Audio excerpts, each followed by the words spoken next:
Hi. So this time I wanted to talk to you really quickly about how bad a foreclosure actually hurts your credit. I've heard a lot of people say they've talked to bankruptcy attorneys and different people, and they've got a lot of mixed answers as far as how bad a foreclosure will hurt your credit. A lot of people give you mixed information when it comes to foreclosures because you have to look at where their motivation lies. If they're a bankruptcy attorney, then their answer is, of course, that bankruptcy will help you solve all your problems. When the truth of the matter is, a lot of times you may not need to do a bankruptcy, and sometimes a bankruptcy can actually put you in a worse situation than help you in the long run. So the main way, or the main thing that happens when you go through a full foreclosure, and again, I want to stress that a filed foreclosure, or when the bank files a foreclosure on you, is not the same as far as your credit is concerned as the bank filing the foreclosure and taking it all the way to sell and winning or getting the property back in sale. Um, when the bank gets the property back in sale at foreclosure, then it hurts your credit a lot worse than if they just file foreclosure and that you work something out with the bank. Um, what normally happens is a foreclosure, once it goes to sale and that reports on your credit, it normally will stop you from buying a house for about 7 years. Um, in some cases, there are ways you can try to get around the 7 years. You can probably get it down to 5 or 3 sometimes, but those are not always the case, and it completely depends on where the banks are at when you apply to get a new house. Um, right now banks are saying that they'll wait 5 years before they want to see a foreclosure that's owed on your credit. And remember, when you walk away from the property, let's say you walk away from the property in 2012, they might not finish the foreclosure and take it to sale to 2013. So you've got to wait 5 years past 2013 when the house actually went to sale and they took deed. And in some cases, I've seen banks hold the property outside of deed, meaning that they don't transfer the property immediately into their name after sale. So let's say they finished the foreclosure sale in 2013, but they don't transfer the property into their bank name until the beginning of 2014. Then you have to wait until the 5 years after 2014, or that date in 2014, before a new bank will consider you.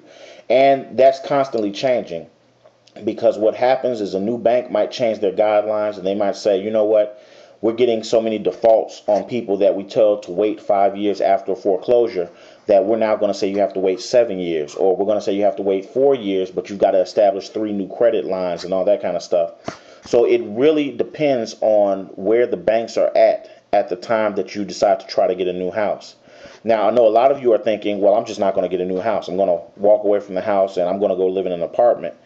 You have to look at that also, because a lot of these apartments, at least the ones that you want to live in, they are very leery of putting somebody in an apartment that's either dealing with a foreclosure now or has had a foreclosure in the past recently.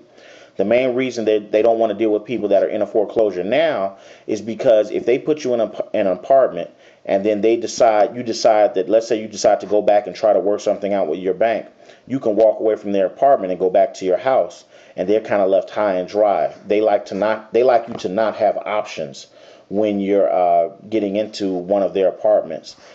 On the same side, let's say you did a foreclosure and you completed it, it went to sale and everything else. They're really leery of giving apartments to people that have completed a foreclosure, because they look at it as, how do they know if you completed whatever financial situation you were in that caused you to go into foreclosure in the first place? If your payment was $1,200 a month and you're making the same income and you had a house going to foreclosure, how do they know that you still aren't going to have the same problem and default on their rent payments? And they're not going to do a thorough check of your background and see what really happened and what caused you to fall behind, because they don't have time for that. They just need to fill the apartment, and they'll take the first guy that doesn't have a foreclosure on their credit. So what you want to consider is that a foreclosure that goes all the way to sale can greatly affect your credit, and it can affect you in a lot of ways, from where you're able to move to, whether it's a new house or whether it's a rental, as well as it can affect you as you paying more for all the services that you use, like insurance and different things that you pay where they check your credit before they set your price. Insurance is one of the keys because insurance charges you directly related to what you owe, what your credit score looks like. They charge more if your credit score is lower because they figure you're not as responsible as someone with a higher credit score. So always keep that into consideration when you're looking at walking away from a house or if you're facing a foreclosure. You do have options. You can check out our website at www.sellonterms.com, and we can kind of show you some of the options as well as show you how we can help you to avoid that full foreclosure on your credit and get you so that you can sell that house. It's no pressure sales with us. We just try to tell you an honest answer, and if we work for you, we work for you, and we'll put something together. If not, we'll at least give you some advice on what we would suggest you do, and hopefully it works out. So until next time, good luck and hope everything works out well. Thanks.